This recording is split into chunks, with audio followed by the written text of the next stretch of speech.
Walt, 1 week before the hyped, anticipated Tesla Robotaxi, Elon Musk decided to get into a battle royale with President Donald J. Trump. Wow, wow, wow. I didn't see this one coming. The barbs back and forth like a heavyweight fight. What are the implications of this feud that seems not to be slowing down anytime soon? I mean, I think a lot of people did expect that, given some of the past relationships in the prior administration, that, sometimes relationships falter. Even Trump himself, I think, referenced that and said, when people leave, they certainly discover all these things that they were very upset about. So it's not a complete shock. I think what's shocking is, just how aggressive Elon took it in terms of the things that he was tweeting. And I think before we get into the implications, let's just say first and foremost, because I want to have an opinion on this, I guess, on the record. In my opinion, there's no more powerful entity in the world than the U.S. government. So when I hear these takes about like, oh, this is hurts both sides, no, this is, you're going up against effectively the U.S. government with a president that is not afraid to use the power of the U.S. government to the greatest extent. So I think that was just an unforced error. I think maybe this is an early unforced error in our in terms of our podcast this week that we usually leave to the end. And I think already we're seeing Elon, I think, kind of recant and even soften up as things kind of died down. Maybe substances kind of died off, and I think he's trying to come to terms with it. So we'll see what happens today, Friday, as we record this. As a parent, a lot of people have kids, little kids, they need to take a time out. I don't know any other better way to describe it. Take a time out, or if you want to send the tweet on X, put it on the shelf for a minute and think about it, because they were coming hot and heavy. And frankly, it was inappropriate because you and I know there's only one individual that sits in the Oval Office. That's President Donald J. Trump, not Mr. Musk. And so I think now we can kind of transition to like what it means. And while a lot of that stuff, my initial reaction was like, wow, you can't come back from that. Then I kind of reflected, I slept on it, reflected, and just note that the vice president, Ted Cruz, Rubio, many others have said plenty of things about the president, and now they're a part of the administration. Maybe some are not as aggressive as what Elon has said, but I think the president has very thick skin in some respects. Obviously, there's many that think he has thin skin in other respects. I understand that, but certainly the ability to kind of bring people back into the fold. And I don't think, up to this point, I don't think Trump has like burned those bridges. I think there was like a Wall Street Journal report talking about him returning to Tesla. I mean, that is embarrassing journalism, in my opinion. When's the last time Trump stepped into a car? And the fact that he's like giving back a Tesla is some reflection of anything is I think a bit silly. Do you know what this is? Well, years and years ago, there's a gentleman I knew, very, very good reporter, worked for the LA Times. And I said, why do you consistently cover Tesla seemingly every day? He goes, Grayson, the amount of ad revenue and traffic it drives for us, and he used this term bonkers. This is an ad play. They're getting a lot of traffic and making a lot of ad revenue. That's what this seems like. This doesn't seem it's real journalism to understand what's going on here. It just seems it's a grab for cash. Oh, you were talking about the Journal. I thought you were talking about some of the conspiracy theories, because I did drop into some Twitter Spaces yesterday, with some, what I think the term you use is Tesla stands. And there was some like allegations of, oh, this is 5D chess with the president and Elon to try and drive traffic to Twitter. I mean, come on, that's nonsense. So let's examine this in two ways, though. Let's assume that the rift is on, right? And Elon comes back again and is aggressive today, and they can't come to terms. Let's go through the implications, and then after that we'll go through the implications that if this passes. First thing up is Austin, which is next week. The way I see this is you have NHTSA, right, that is under the Secretary of the Department of Transportation. I would guess that they have the ability in some ways to halt the launch of the Robotaxi on Thursday next week when this thing is expected to go. Is that right? And is there any other federal powers that exist that could be executed here if this rift intensified. There's always risk. There is risk from the federal government. There's also risk from the state government. I do not see either the state government or the federal government taking action to stop the robotaxi launch, but clearly it is a risk and it has to be analyzed. We're going to have to watch for clues to see where that goes. Right now, we have not seen any truth posts from President Trump, any indications from press secretary or any member of the cabinet about the robotaxi. What we have seen is the SpaceX program coming under fire, both from pundits and from the administration. To me, that is a bigger risk at this time than the Tesla Robotaxi launch. Sure, and I'm dealing with that real time. I mean, as an aside, the FCC, which governs a lot of what SpaceX does, is down to 2 commissioners because you've had some resignations, so they don't have a quorum. The current chairman, Brendan Carr, is closely aligned with Trump, and I think wouldn't want to lose his job as chairman. So is going to continue to do whatever Trump signals. So I think, getting back to your point, whether it's a local official in Texas who is in line with Trump's views, the chairman of the FCC in the case of the space, maybe you don't even need to do anything at NHTSA or the federal level because these guys would get the messaging, over truth or otherwise, to say like, okay, maybe we need to pause on this program that they're doing. So I think we'll just have to watch, I think, what happens in the coming days. But, those are perhaps 2 routes that would potentially create near-term risk and will be a good gauge of kind of, how this goes. And look, it's not beyond the president to do things like that. He literally, truthed, I guess, as you would say, about canceling, some of these government contracts. So clearly the same would go true of like, hey, all of a sudden he says, are we sure we want these cars on our road in Texas? And then someone in Texas who does have the authority to shut it down, or NHTSA, does so. So we'll have to see how that plays out. That's one risk. But this is the very important thing to highlight.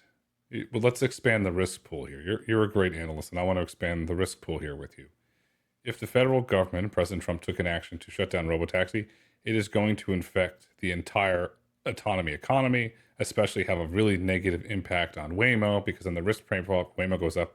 Oh, President can shut down Waymo. And if any of these moves happened, do you know who the number one beneficiary of all this is? Organized labor. That's the big overarching risk here. Oh, president could shut down automation and autonomy. It's a huge win to Sean O'Brien and the Teamsters.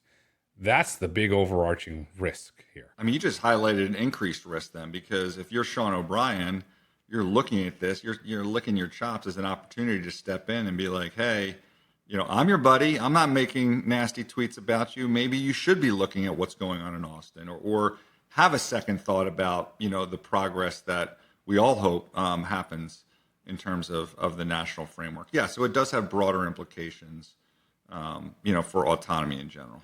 I mean, I think that's a good pivot to national framework then.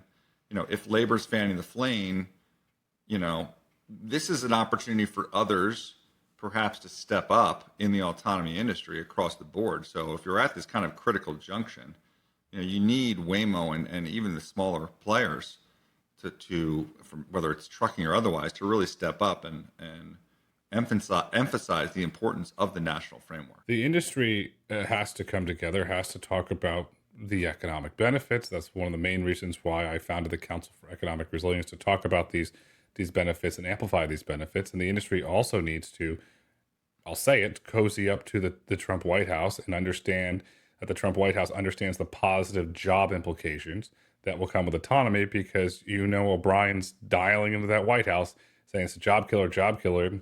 The industry needs to come from the other side and say, no, Mr. President, sir, look at the jobs this is going to create. Sir, you go on Truth and you rail against Chairman Powell because you want to stimulate the economy, sir. Well, here's an opportunity to stimulate the economy through job growth, through automation and autonomy.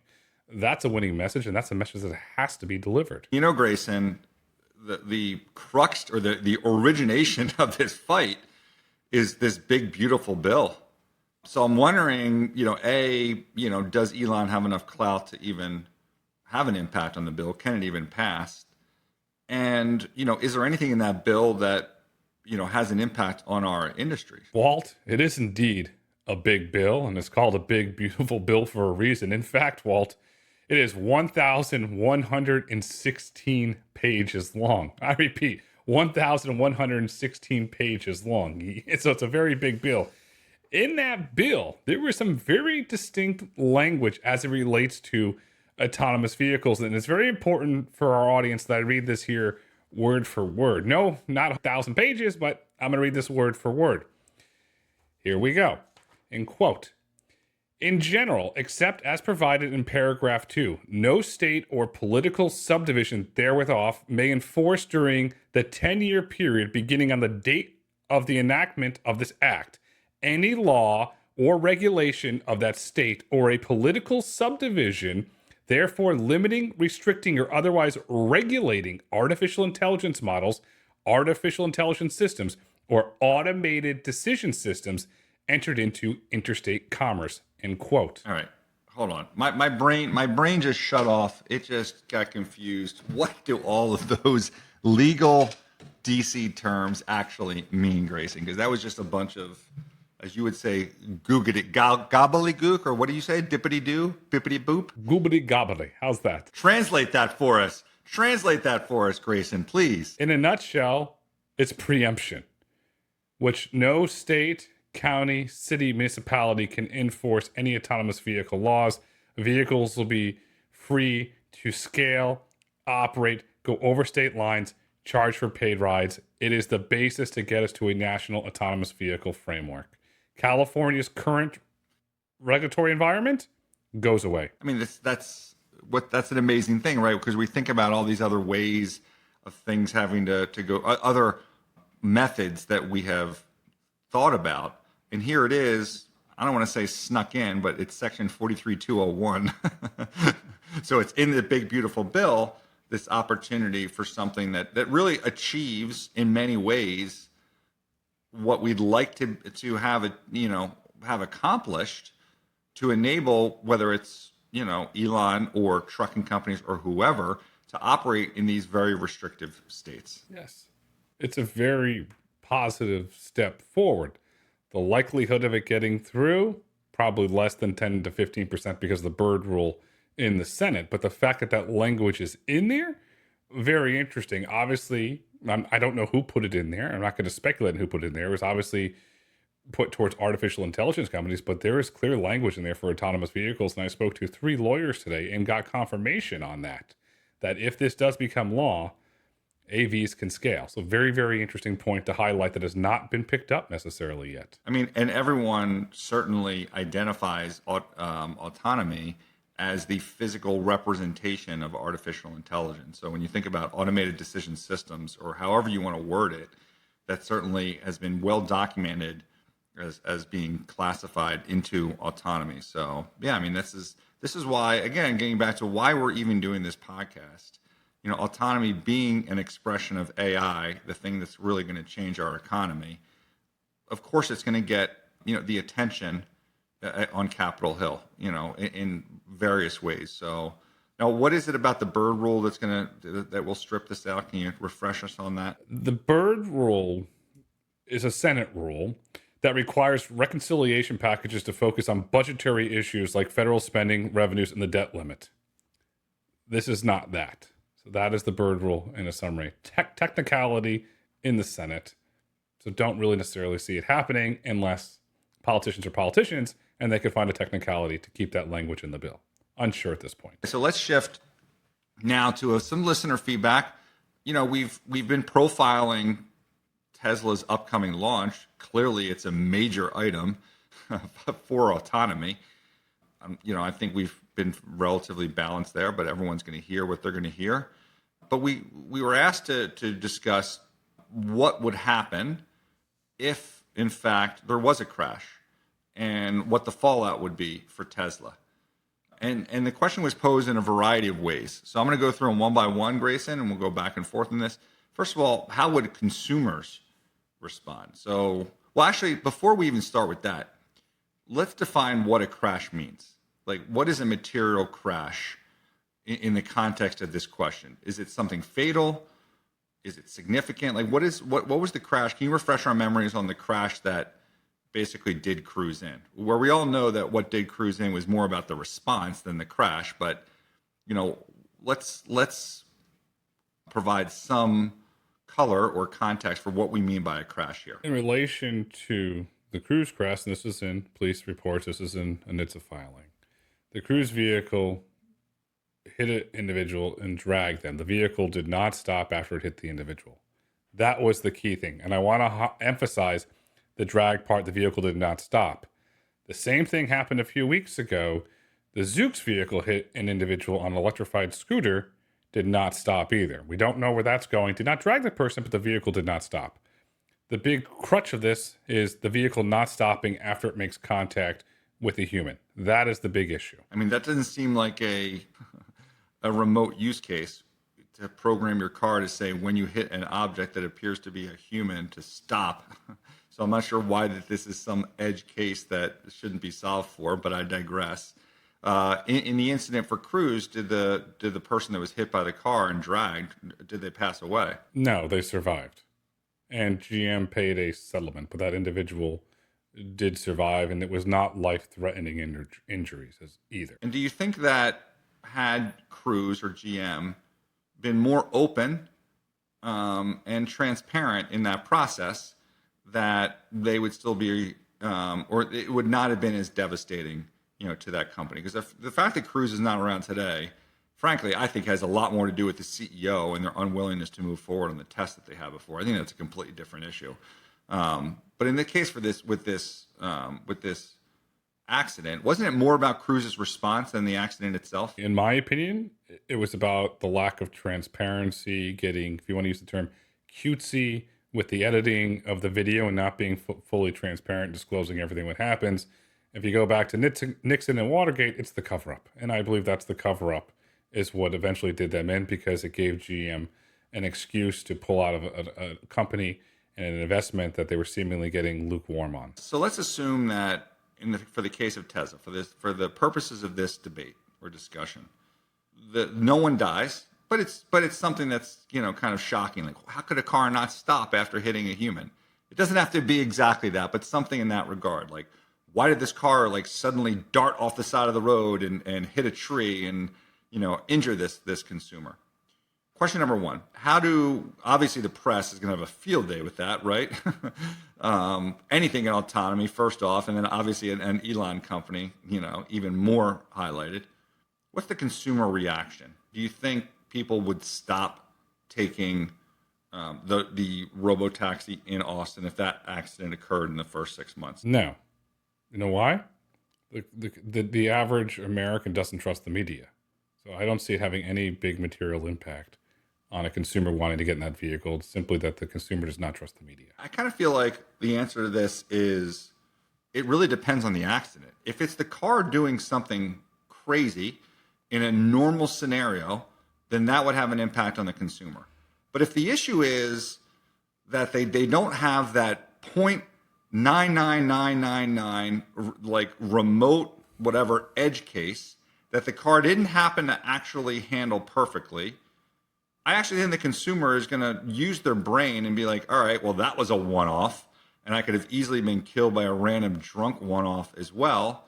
And I don't think that would, I think that would be the result. It depends on how dumb the car's response was. And we will have that info, certainly from the cameras and NHTSA and everything else on the reporting. People do stupid things. What wasn't reported, when Cruise was operating in Austin, the vehicles were a menace to society. There is a friend of mine who's a well-known economist was nearly run over by one. He wrote to Cruise and said, this is exactly what happened. They ignored him. Another time I was in the vehicle in Austin with Cruise, we almost got in 4 accidents. Those vehicles did not work very well. But yet when I drive my vehicle with FSD, it's a much better experience than I had. So translating that, if that's where Tesla is today, they're a lot farther along with Cruise. And I don't really see any big issues outside of this media firestorm, if you want to call it that. But then you have to remember, Elon Musk is not Mary Barra. The guy's willing to throw jabs, take jabs, and he's not going to back down. So there's a big difference there. I mean, first of all, I don't think we need to denigrate Cruise at that stage in their technology development. Everyone, moves their technology forward. Had they stuck with it, they probably would have been much further along. Again, I just think it's the nature of the accident. I saw, a video. I don't know if it's true or not, where a random Tesla maybe saw a shadow and took a quick left turn. That would probably scare people. But if it's like a random thing where like a random animal, fox, jumps out and like this edge use case, if that's what you're referring to, or if that's what the accident ends up being that results in some severe injury, I think the consumers are going to get through that. So the logs came out. This goes back to a mutual friend of ours, Chuck Price. The logs came out. Chuck walked me through the logs. The individual, this is all in the logs, took control of the vehicle when it drove off the road. Autopilot, they disengaged autopilot. So it was not autopilot FSD that drove into the tree. It was the human, and we have the logs to back that up. It doesn't matter, Grayson. It doesn't matter. We don't have to defend every single video that's out there. That's for the Tesla stands to do. All I'm saying is if it's an accident like that, that will have an impact. But if it's an edge case, I think consumers are smarter than that. Let's move on to regulators, though. They have a different bar. And that bar may change, or that bar may be different now, depending on what the company's relationship is, with the president of the United States. But let's assume a normalized relationship with the administration.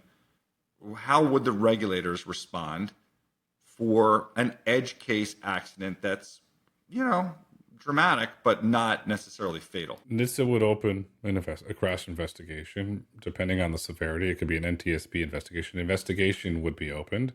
Most likely, this is hypothetical, Tesla would issue a quote-unquote software recall, or if you want to say an update, if you want to use that term to fix what that is. But 9 out of 10 chance you are going to get a NHTSA investigation to go through that. I need more specifics than that. It happens, whatever, because the question was within the next 6 months. September 10th, it's on the news. I put on the Today Show. Here's this accident. Does NHTSA shut them down that day? Or do they, when you say they do an investigation, that sounds like something that's 9 months out. Is there immediate reaction? What's the timeline for how this is dealt with from a regulator standpoint? I do not see the regulator shutting it down. I see Tesla pausing the fleet for a period of time and being proactive. I do not see NHTSA forcing the fleet to be shut down. I'm not an expert on that, so I don't want to give an opinion, but if you look at historical context, every time this happens, the companies voluntarily shut the fleet down for an extended period of time. So I'm assuming that's what Tesla would do, but I'm not an expert on that. And I guess, look, if it is something fatal, and it does appear initially that it's the car doing something wacky in a normal operating procedure, look, I would guess that thing would be, first of all, I believe that Tesla would shut things down immediately. And I think if not, the regulators would step in.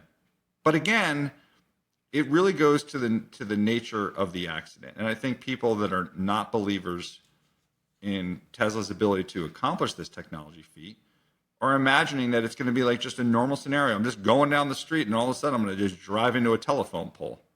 Yeah, I agree that like if that happens, this thing is going to go on pause by the company itself. I don't think the company is going to keep pushing forward if one of their cars just randomly drives into a telephone pole when they happen to be going down the street. However, if they hit some like edge use case, like that's clearly an edge use case, I can just make up random things about turtles and rabbits and birds or whatever it is. A lacrosse stick coming from the sky, falling out of a biplane. I don't know.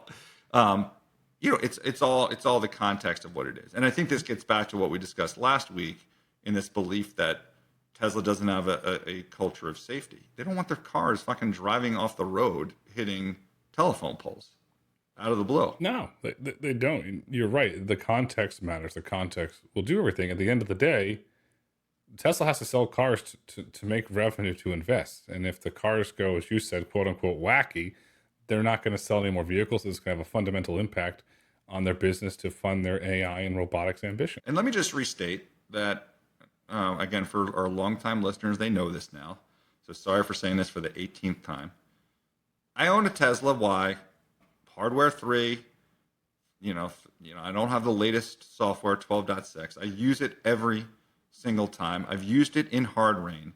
I've used it in the fog. I've used it at night. I'm safe with it, right? I stay alert. There's never been it drives equal, if not better, than my Waymo experience in terms of the feel of the ride. It never, in my experience, this is anecdotal, does anything random, like just, makes a quick right or a left turn to drive off the road. I think there was a couple of months ago when it wanted to pass a truck on a windy local road, which I said, okay, that's a little bit too aggressive, and I reined it back in. But beyond that, like, it works in these normal scenarios. Maybe the edge case is that, like, 99% of the time you're going down the highway and it's not going to turn into a telephone pole, but that 0.001, I don't think that's the way that this technology works. I think the times it's going to get tripped up is when it deals with something it just hasn't dealt with before. I don't know. We'll see. We'll see how it goes. But look, now we're at least on record. We've addressed these listener questions about what happens. And at the end of the day, like, this is an American company, and which employs a lot of people in the United States, and is putting forward a technology for our country, competing with what China's doing. I think it's actually sad that there are some people that are actually hoping for crashes, not only to be rooting against an American company, but rooting effectively for someone to potentially get injured, just to prove your point that you are right. That's sad. It's pathetic, Walt. It's pathetic. And that goes to the thing that we've talked about for the last several weeks, where they say, Elon's scared, Tesla's scared, they want to control the environment. They have to, because you're going to get some wackadoodle that would go in there and try and crash the vehicle to prove a point at the end of the day. The brand is so polarized, and people are polarized. The thing that we need to watch for, do people, when these vehicles start operating in Austin, do people try and do, I'll say it, Walt, stupid things to cause a vehicle to try and do something so they can prove a point and they can be validated with their, it's a very strong word, I don't like kids using it, but it is true in this case, their hatred of this brand. That's a risk. And on the flip side of that, you're going to have the Tesla bulls that if there actually is an accident that is traumatic, that are going to immediately, and we've seen this with all the videos that have already occurred, immediately allege that the person is motivated, that they probably, let me see the logs, they probably grabbed a hold of the wheel. Thankfully, we do have this technology in terms of cameras. I don't know if they'll have the internal camera data. But yeah, there's going to be a lot of noise on both sides. One side alleging someone, forced this thing to have an accident, the other one. Look, at the end of the day, all we care about is the truth here. We obviously want this technology to move forward. Yes, we are rooting for autonomy to work. Why? Because it is a major game changer for our economy and for, a lot of things in terms of productivity. So 100% we root for every single one of these companies, to succeed. So we'll just have to deal with the noise in the case of Tesla because of, a CEO that, by the way, I don't feel sorry for him. He has brought this on himself. He is a polarizing figure because he has made himself a polarizing figure. So he has brought this on himself in the unforced error category. Yes, and we root for everybody, and I give credit to us. Well, we're probably one of the only outlets that looks at Tesla from a neutral perspective and highlights the good, the bad, and the ugly, and we talk about everything. But they're an American company that has done a lot of good for American society. They employ people. They fund pensions. They fund little leagues. They fund church outings. They fund all sorts of things. They don't get enough credit for that. But it is America that's building autonomy. And you know who's paying attention to America's growing autonomy economy? Of all people, Europe. Europe is beginning to pay attention to this. And the tariff is back and forth on the auto parts, so the export of auto parts into the United States. Europe's saying, President Trump, we will adopt American autonomous vehicle regulations if you remove the tariffs. I said, holy cow, wow. I'm going to sound like Phil Rizzuto the scooter. Holy cow. Is this so America can export autonomy to Europe, or why is autonomous vehicles now part of this tariffs negotiation? We talked about this many, many episodes ago in terms of opening up to some of the Chinese technology companies. And, what are they developing internally? You have Wave, obviously, that's very impressive. I sent you a LinkedIn post from someone bragging about like don't sleep on AV in Europe, and he's referencing effectively Chinese technology that they're integrating in Europe. When the dust settles and all the tariff noise, at the end of the day, it's in my opinion, at least, EU's best interest to align with the U.S. And historically, what I've seen in telco is, they've effectively, there's been alignment, between the EU or European countries and the UK prior to that, and the U.S. So it certainly makes sense. It makes sense. And this is a hypothetical. If they do adopt U.S. regulations, potentially could benefit Waymo, because Waymo could then export their technology to the EU. And if I'm an EU commissioner, that counteracts China's growing influence there. Because if I'm the EU, I much rather have America as a partner than China, which is a global adversary, as a partner. I would think that they understand that, and perhaps some of the noise from a couple of months ago was from the early tariff stuff. Again, I understand it, right? It was certainly instigated by our president with his whiteboard of taxes.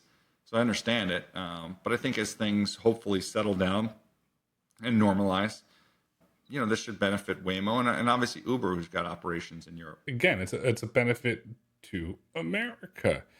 Staying on the Waymo theme here for a minute, Sundar Pichai was out at a conference this week. He made a statement about Waymo. He alluded that the Great Highway Unlock is coming next year. I know we talk about that. Do we potentially get the Great Highway Unlock by December 31st, 2025? When I look at that statement or hear that statement, when you say next year, when you and I were thinking it was like, should be like next month or next week, given, I actually saw those cars on whatever road that was in California. I saw their easy passes in there. So to me, that next year is a push out in terms of expectation. And I continue to believe that the primary reason for that is the supply of vehicles. And that is the holdup. I do not really think it's technology. I could be wrong. I don't think it's the technology.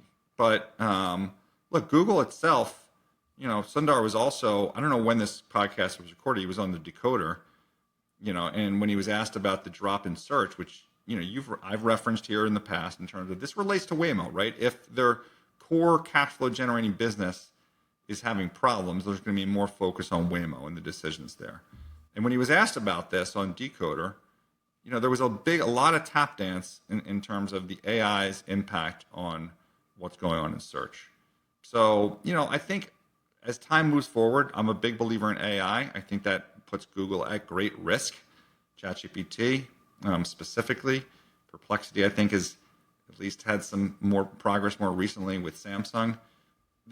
For Google, this will increase the importance of Waymo, especially since they frame Waymo as a manifestation of AI, right? So if you think of AI, hey, AI is the thing that's killing me on search, but look, I've got the physical representation of AI in Waymo. So that I think gets pushed more and more forward, in terms of the storyline for Google. Whether it gets spun out or not, we can debate that on another podcast, but certainly it's going to become part of the narrative on earnings calls, on investor calls, and so on and so forth. And you know what you just unveiled to us? If everybody was wondering where you're from, you gave a clue, Walt. Easy Pass. There's only one part of the country that Easy Pass is there. So we know you're from the tri-state area. I got you this one.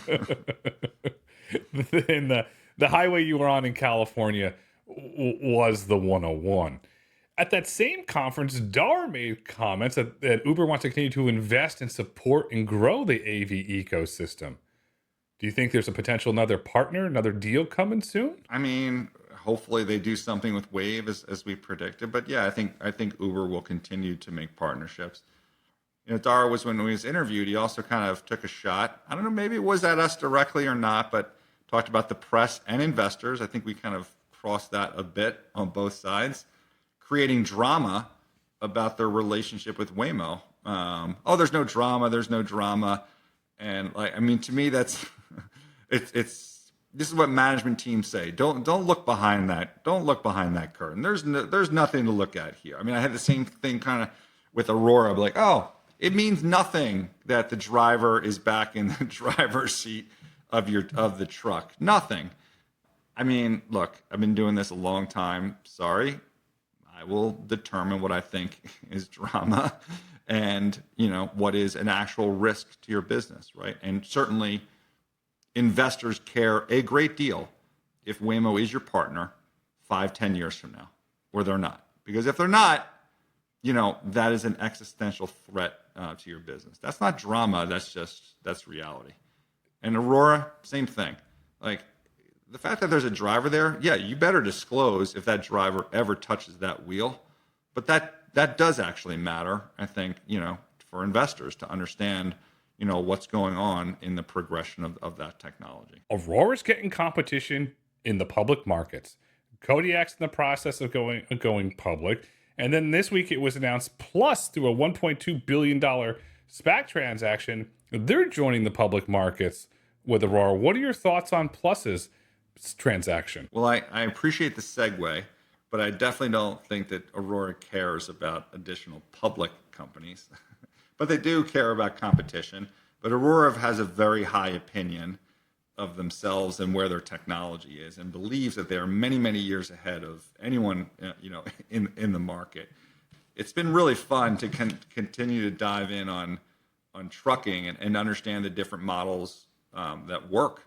And we'll get to Plus in a minute and that IPO in a minute. But some of these companies, they just want to be software, and like Plus, and that they'll expect even the OEM to do things like service and remote assistance and last mile delivery. And then there's others like Bot Auto that want to do everything. And then there's like Aurora that's kind of in the middle, where they're going to do their own remote assistant. And each of them carry different margins, and as a result, different revenue. And from my standpoint, like, I'm still figuring it out. And by the way, at the end of the day, these are all business models. It ultimately comes down to the technology, if the technology works. So each of these companies can adjust their business model if sales don't materialize in the way they're trying to sell, or if the OEM relationship continues to stall. They're all capable, I think, of making, those changes. In a perfect world, I'd love if these companies did nothing, do the Plus model, where you're just super high margin, right? And everyone else is doing everything, they're doing stuff for you, owning the car, paying for the technology, paying for the service, paying for the remote assistant. I don't know if that's plausible or not, but that to me gets the highest multiple. It is a truly software type multiple. And that I think is what makes Plus as a concept very attractive. Which is your favorite model of the multiples that are out there in trucking specifically? My favorite model, the model that's going to scale, the model that's going to win. I don't have an opinion on which model is going to win yet. I do have concerns around some of the models that are too reliant on things. But at the end of the day, we do not have a model where I'm like, okay, well, we got to champion this. We have to champion this, because I believe that there'll be multiple models in the market that will be successful. I mean, it's interesting that you say that, because one of my concerns that's arising to me, as my very brief experience with PACCAR and Volvo, frankly, is just the reliance on an OEM. And, if that halts your ability to ramp your revenue, that ends up being, I think, problematic. So we'll see how those things work out. But I think, while there's benefits clearly over the long term, getting to scale, you have to get to the point where you get to scale, and getting to that point, you can't just keep raising capital when there's other technology companies out there that will hit these same milestones at some point and raise capital. So I think I'm not sold one way or another. I'm just nervous that these OEMs are kind of a blocking point in enabling this kind of technology to move forward. In many cases, a lot of them deal with it. Like Plus has their OEM relationships. Obviously, Torque is owned by their OEM effectively. Right, Don Burnett, no connection, no real true reliance on the OEMs, but we'll get to there. Don Burnett at Kodiak that I'm referencing, and then Aurora obviously has this reliance. So I'm a little bit more concerned there. The risk has been known in the industry. That's fine, and we have to believe that they will get there. But again, it speaks to the risk that they are not there today. So we have a current manifestation of the challenges that you have with the OEM. Aurora's got plenty of cash. They have a technology that I believe works, right? So there should be a path to get there. But these are just additional friction points for companies that you prefer not to see. In the long term, it may turn out better because let's say 4 years from now, when everything's scaling, those relationships are enabling them to sell or to buy 5, 10, 15,000 trucks a year. And Don Burnett is going to be trying to like negotiate with an OEM to try and get that volume, and he can't get that volume. Who knows? We'll have to see how that plays out. But for the near term, they have to show, now that we've seen, like you get to a technology investor, in the case of Aurora, you show the technology works. The next focus is clearly going to be on how you're getting to the scale and the volume to get to profitability. Let's spend a little time on Plus, though. Plus, the person that's SPACing this, a little controversy in the past, but as a known SPAC winner, he has his most recent one with, I think, an energy company backed by Sam Altman. So clearly that one went well. They had 0 redemptions. In the case of how Plus is doing the SPAC, unlike Kodiak, which is also doing a SPAC, and they have a pipe where they're effectively have at least 100 million in, and it looks like, based on how the stock's performing, is going to get more. Plus is like no pipe. Our reliance is on this SPAC king. So, there was no redemptions for Sam Altman. So if we get no redemptions for our SPAC, which is the ticker on it is, I think, CCIX, then they could have a couple hundred millions in their back pocket. And in my history with them, I met with them at CES. They were looking to raise 100, 150 million, same type of thing. This obviously is probably the easier path to getting money and even more money. They're effectively riding the coattails of Aurora's successful technology, Kodiak's successful, or at least initial success, it seems like, with their SPAC. So I think they're kind of going on that. And obviously this is a manifestation of AI with a SPAC guy that is their sponsor, that is known as an AI. So I think it's the right decision for them. We actually have taken investors in to see Plus.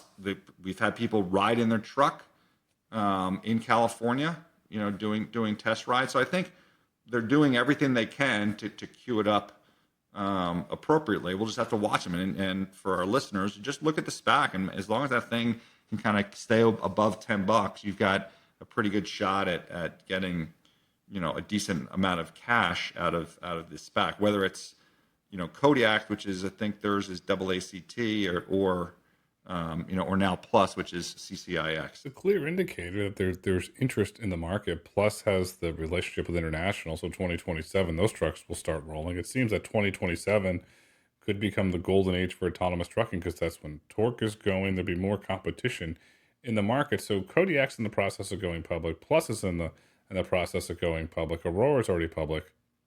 Does one of these, let's call it junior league players, do they try and step up and ride this market wave as well? It's a good question. I mean, there's certainly plenty of SPACs out there. IPO market itself is, I think, seemingly better, and a lot of these companies are at a stage where they need a couple $100 million to get to that kind of next level. So yeah, I think you're going to, assuming Plus and Kodiak go well, going to continue to see momentum into that market. Right. And look, these companies are effectively asking the market to support $1 billion, $1.5 billion of enterprise value, when your comp is Aurora, which is ahead, debatable how much ahead, but ahead. But the discrepancy in valuation there is like $12 billion. Is there that much of a discrepancy in the technology? People from Aurora will tell you absolutely yes. Honestly, it's impossible for me to evaluate that. Not an engineer, not looking at the code. We'll just have to see how this stuff progresses. What's very clear is that autonomous trucking is a topic that we're going to continue to cover here on Autonomy Markets, because it is a growing market, and I personally find it a fascinating market. And I actually think that investors are just overly obsessed with, for good reason, the Tesla launch next week and Waymo, and the kind of the implications for Uber, because that's what they traffic in most. But this trucking portion of autonomy also has major implications, for the economy in a number of different ways, but also can represent massive market cap opportunity, to consider. So, we are going to be spending more time on trucking, and I would recommend that people, spend the time themselves in understanding the different companies and the opportunity that exists there. As we spend more time on trucking, you know what we could do? We can get Autonomy Markets, keep on trucking trucker hats. And then we can really be rocking and rolling on this. A lot's happened in the autonomy markets. We had a big emphasis on political what ifs or what could happen this week. Next week, politics aside, what do we need to look for in the autonomy markets? I mean, first and foremost, the Austin launch. Is it going to happen on Thursday, the 12th? I think, Uber's going to be out there talking about implications for them at some point. There's some conferences. You have also in my world, WWDC, which is the big developers conference for Apple. I was at I/O, which was interesting. And now you've got WWDC, which I will, be looking at virtually. I mean, for Apple, as you may recall, last year promised a lot about AI, which didn't materialize. And there's been increasing pressure on what's going on at the company. They've obviously underperformed the market.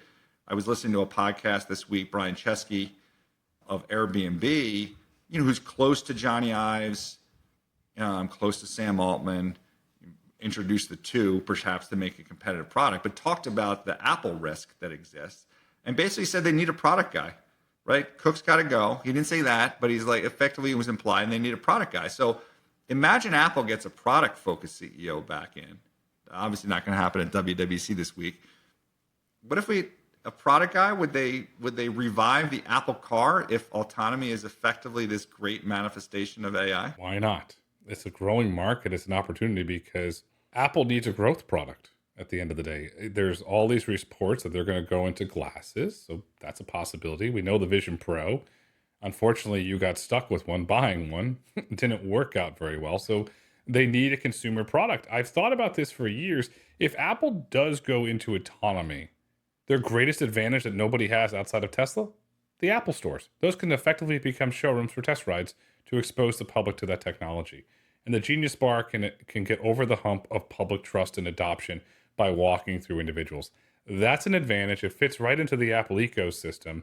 The question is, will Apple ever take the plunge again? We'll have to wait and see. We'll have to wait and see. And while we wait and see, Walt and I will be here every single Saturday at 10 a.m. Eastern to break down the autonomy markets for you. The future is bright. The future is autonomous. The future is autonomy markets. And to the individuals that listen, that are starting to quote us on stage, thank you.